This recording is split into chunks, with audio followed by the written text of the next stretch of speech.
এবং ইন্টারেস্টিং জিনিস, আমি গোটাল জীবনে যতটুকু কোরআন পড়ছি, হাদিস পড়ছি, জ্ঞানী লোকদের উপদেশ শুনছি, সমস্ত উপদেশগুলোর মূল কাজ ছিল ব্রেইনের ক্যাপাসিটি বাড়ানো। কিভাবে?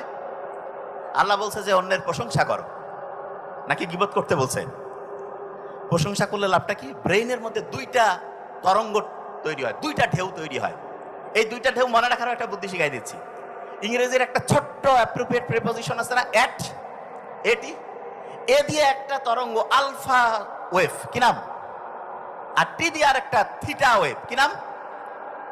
এই দুইটা হচ্ছে চাচাতো খালাতো ভাইয়ের মতো।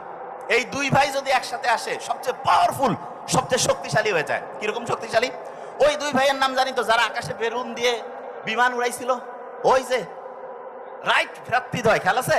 ঠিক তেমনি করে ব্রেইনের সবচেয়ে উপকারী দুইটা ঢেউয়ের প্রথমটা আলফা, তারপরেরটার নাম কি? বিজ্ঞানীরা দেখছে যখন কেউ প্রশংসা করে তখন তার ব্রেইনের মধ্যে আলফা এবং থ্রিটা যে ওয়েভটা আছে এটা বাড়তে থাকে।